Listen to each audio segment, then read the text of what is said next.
Welcome to Wrestle Capsule.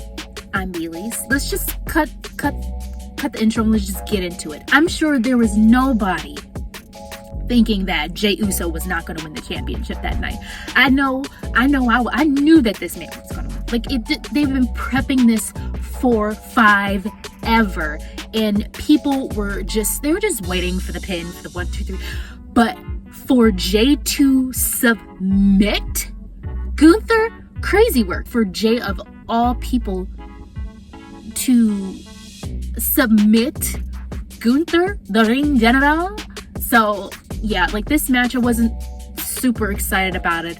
For some odd reason, I was expecting Jey Uso to bring something different in terms of his moves to the table. I've been talking about this on my channel forever, about how I've been wanting to see Jey bring out some new moves, some single competitor moves we've never seen before, other than the super kick and the spear. Like, I'm not trying to come at my boy Jey. Like, I love some Jey Uso, but I just want something more from his ring work. Not saying that the match itself was bad. Jey was able to hold his own against Gunther, but I just wanted to see something else, and I didn't see that. But I'm glad that Jey was able to get his moment. For the New Day to win the World Tag Team Championships against the War Raiders through cheating, I feel like that was the best heel move ever. I was not expecting the New Day to win those belts, but they're very deserving. Their transition from face to heel, with, Big E being the catalyst for that when they were in the ring. Like, I feel like this is a good move. And I remember I said this before. I think it was my last video, my John Cena video, where I was talking about the heels for some reason are just cooking these days, and the faces are giving slightly boring. And I didn't want everybody and a mama on the WWE roster to turn heel, because that can't always be the alternative that make a wrestler or wrestlers interesting. But I do want to say this real quick before I get into all the good stuff, the flowers that I want to give to WWE. I have some qualms. You know me, y'all. If I'm going to give WWE they flowers, I gotta give them some thorns too with it. And the thorn is, why did y'all give Naomi that weird rock star entrance music? And Naomi, being a good actress that she is, she rocked out with her wet hair. She was just like, I'm going F her. I'm gonna beat up Jade Cargill. But the beat was not matching. It was not matching. Jade can go with the whole rock entrance music because there's an element of hip hop. Like, there was no hip hop element in Naomi's, and I get it. Naomi comes from, the glow, and it's just bop, bop, bop, Flow Rider type junk. But there needed to be some flavor, some sass. Like, that's a woman of color. Not saying women of color can't listen to rock. I listen to rock here and there and stuff. But it needed some bounce to it, something. Like, is this just for WrestleMania 41, or is this her new entrance music moving forward? Like, come on. Besides that, this match was so good. It was so good. And I have to say, I'm so proud of Jade Cargill. She has come such a long way when it comes to her ring work. I remember at one point Naomi was on Jade's shoulders and she swung her around and boom, like, I was just like, girl, like, it's giving training. It's giving training. Like, Jade has come so far being in WWE, so I'm so proud of my girl. Like, she did so good. And Naomi, I'm so proud of her too. Like, to get to this point and have a WrestleMania moment, oh my gosh, it was dope. Even though Naomi lost and Jade Cargill won, I wanted Jade Cargill to win this. She needed to win this after her being out, after her getting beat up and attacked every which way, and finding out that it's Naomi at Elimination Chamber. I feel like Jade needed this W in WrestleMania. Now, you guys know I had already had my ideas of what should have happened. WWE didn't go with it. That's fine. They wanted to really separate Jade from Bianca, but I still have hope. I still have hope that Jade and Bianca are going to resurface yet again, and it's not going to be pleasant. If they're smart, If they're smart, they'll go with what I'm saying this whole thing. Now, they didn't do it at WrestleMania because my ideas of what should have happened were very elaborate. It tends to be how I roll with type of storylines and stuff like that. But if WWE is still able to bring in Jade and Bianca, because there still has not been any sort of resolution. They still have not had the conversation, and I'm waiting for it. Like, it needs to happen. I know, me being me, I would not have been like, oh, okay, and then just walk away. No, there's still stuff that needs to be hashed out. So they need to let that happen. For sure, because it just seems so open-ended at this point. I was not expecting for Jacob Fatu to win the United States Championship. Now, call me a meanie, I does not care, but I'm so happy that he won. I'm not gonna say I don't like LA Knight. Y'all already know, for those of you who have been watching my channel for as long as you have, you already know my feelings about LA Knight. I started off being Team LA Knight through and through when he was, what was his name? Max Dupree, Mr. Dupree. I don't know what his name was. I don't remember. But when he was Mr. Dupree, I was like, no, my dude need to go back to LA Knight. And then Triple H fully took over, and then he went back to LA Knight. Yeah, and I was so happy about it. And I was on the bandwagon until I wasn't. And since then, I've stayed off the bandwagon because I feel like he is not giving enough. When I look at LA Knight, I see The Rock and Stone Cold. I just do. And I get it. He is not the only one who has either emulated somebody or has looked up to somebody who has been inspired by someone who has already been in the business. Like, shoot, even Ricky Starks or Ricky Saints. I look at him and I see The Rock. It's nothing new. It's nothing different. This happens all the time. But when I look at him specifically, I see Rock and Stone Cold. And I know I'm saying a lot of stuff, but I'm so glad that Jacob got the W. People were so happy about it. Like, it's so weird. The fans these days are cheering and booing people who, I mean, like, it's not lining up. Like, people are switching over so quickly. And I'm going to get into that thing with what John Cena was talking about this past Monday Night Raw, because it is really lining up with everything that I've been talking about. And I know darn well that Solo Sikoa is going to be jelly, peanut butter and jelly sandwich. And I can't wait for that to happen. Like, Solo has yet to get a championship, and Jacob's got it. The enforcer got the belt. So we know that Solo, how he don't got a championship. He don't got the Uno follow. He got nothing. Okay. And his crew, you know, Bloodline 2.0 has been side-eyeing this man for the longest time. So for Jacob to get the United States Championship, I'm seeing Jacob going to become the head dude in charge. He going to be the chief, the champion chief. And it's the same thing. It's a pattern. It's like Roman to Solo, except Solo didn't get a belt. Roman to Solo, Solo to Jacob Fatu, and then now Jacob Fatu to whoever's gonna, what, Tungaloa, Tamatonga, like, who knows. But it's intriguing me. Now, I know that Rey Mysterio was supposed to wrestle what is his name? El Grande Americano, aka Chad Gable. We all know. Gracias. We know who that is. But with Rey Fenix getting in there instead, oh my gosh, like, what type, like, this man just got here and he's already having a WrestleMania match. Like, this is dope. Him and freaking Penta, like, both the Lucha Bros are having WrestleMania moments. Like, it's crazy. It's crazy. I know Anthony Khan is peeing in his drawers right now, because what? It's like every person that has gotten released or has ran away from AEW and then WWE has picked them up. WWE is taking actual effort and putting in, like, in making sure that these wrestlers get highlight, get shine. And they're just doing it to piss off Tony. I just know it. I know everything is not about, you know, the competition.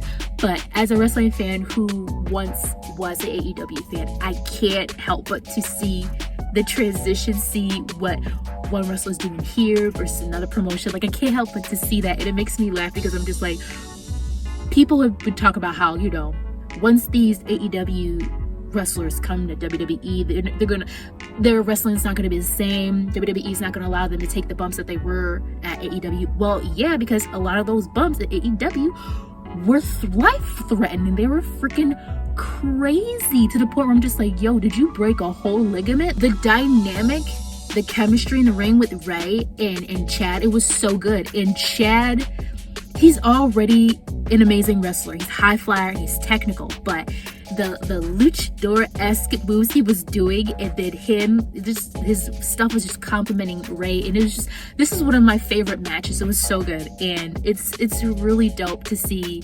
Chad get his W. Thank you. Call me a hater.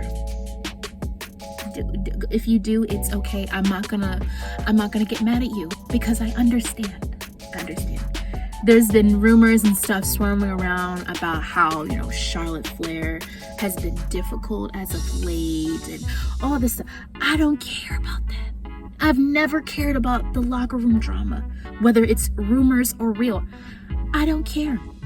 Whether it's a work or not, I don't care. I have always been a Charlotte Flair fan. I've always loved me some Ashley through and through. I mean, for goodness sake, she's the reason why I freaking bought the WWE Women's SmackDown Championship. The replica is the reason why I bought it. Like, she is one of my favorite horsewomen. She's one of my favorite wrestlers. I don't care what anybody says. Like, I will always love me some freaking Ashley. So her WWE Women's Championship match against Tiffany Stratton. Okay, so I've always liked Tiffy Time. I'm always checking my watch. I mean, granted, I'm not wearing one right now, but I've always liked Tiffy Time. But I don't know if I said this on my channel or not, but I feel like she came up to the main roster a little too soon. Not in terms of her ring work. Now, in this specific match, this championship match against Charlotte, I could definitely see the ring general and the wrestler trying to keep up with the ring general. And of course, that's gonna take time. This is Tiffany's first WrestleMania moment, and this is her going against one of the 4 horsewomen. Charlotte has been in WWE 4-5 ever. This is championship matches, WrestleMania moments. It's nothing to her, and I don't mean like it's not important to her. It's easy for her. She's done this so many times. Now, in this match, like, overall, this was a good match. There was a lot of emotion. I feel like Charlotte was able to bring out emotion from Tiffany, but I felt like I could see Tiffany trying to get it together, trying to keep up with Charlotte. I could also see how Charlotte really was the ring general in this match, and Tiffany was looking to Charlotte for stuff, but Charlotte was able to bring out some of that aggression to Tiffany. Tiffany had to go, and I think at one point did she get the tooth knocked out or something? She had a busted, I don't know, but it got rowdy in that match. There was a lot of trash talking leading up to this WrestleMania championship match, because, like, oh my gosh, I don't know if I've said this already, but Charlotte ate up Tiffany in these promos. Like, it was so bad. Like, I was having secondhand embarrassment for Tiffy. I was like, Tiffy, like, boo-boo.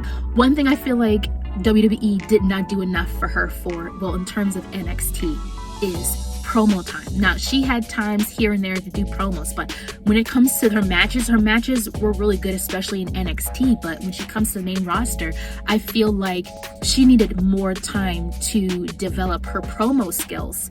Not saying that they're like suck, but there's a little bit more.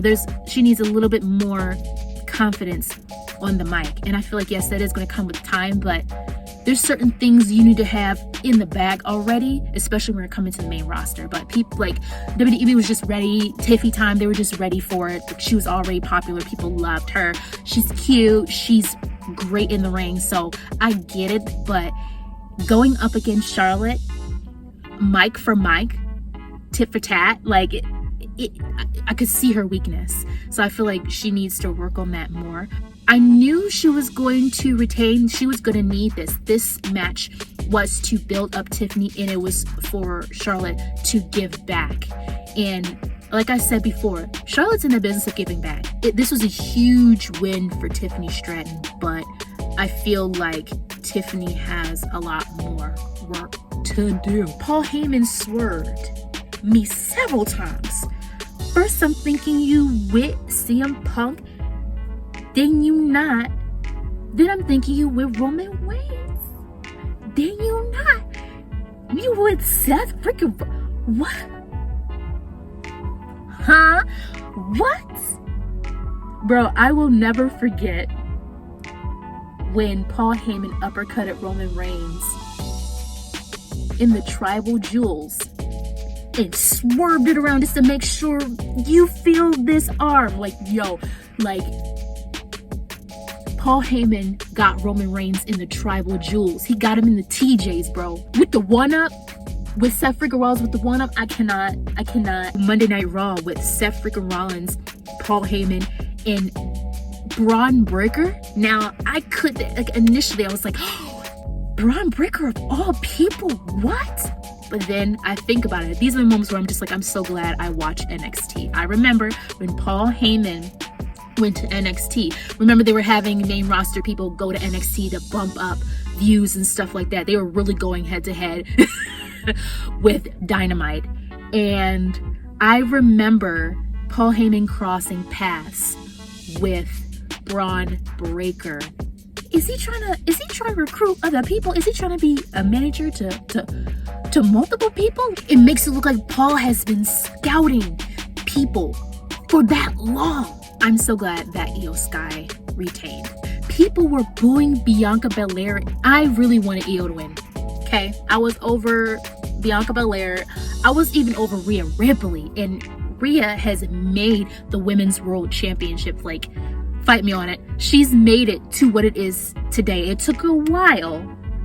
I'll say it again. It took a while for her to get that when she first got that championship. It took a long time for her to start, you know, defending it, and for me personally to take that belt seriously, because the competition was very slim. I talked about this on my channel, but oh my goodness. Iyo has evolved so much in the ring and has gotten so confident, especially on the main roster, and has come such a long way. She's always had the talent. Can I just say that I didn't care about that street fight match between Damian Priest and Drew McIntyre? I know they've had long beef, especially with Elimination Chamber and the stuff that was going on there. I just didn't care about it. I didn't. I like Damian. I like Drew. I just didn't care about it. But I am glad that Drew finally got a W. Like, this man has been disregarded so many times. It has gotten so close. It was giving Liv Morgan for the longest time. Like, he would get so close and then it would just freak up. And I'm glad that he did get the W in this match, but I didn't really care about this match. I don't know why, I just didn't. What I was not expecting is for Dirty Dom to win the Intercontinental Championship for his first time. Like, I was not expecting this man to win. Now, I knew there was going to be some pushback and some beef between Finn and Dom. They're from Judgment Day. They're both going for the Intercontinental Championship. And people being for it. People being for Dom. Like, I never thought I would see the day. Like, I knew this was going to happen. Kind of, not really. I didn't know he was going to win, but I knew at some point when he did transition, like, something was really going to have to be big and have to happen in order for people to stop booing Dirty Dom the way that they were booing him, because they were booing him hard for the longest time, and now they were cheering him and they were so happy and celebrating his W. Like, people were booing Finn. Like, I'm happy for Dominik. Like, he got his shine. It's amazing. And it's like, I'm so curious to see how this changes the dynamic. At some point, I know Finn Balor is going to go after Dominik, and he's going to have to deal with Raquel Rodriguez and Liv Morgan, okay? Because he got back up on back. And Carlito got back up on back up. And now he's finally getting that payoff. Joe Hendry? Bruh. I believe in Joe Hendry. Didn't really care about the Logan Paul or AJ Styles match. Logan Paul got the W. It is what it is. I didn't care about it. I'm so glad Becky Lynch is back. I had a feeling Becky was going to be the one that Lyra...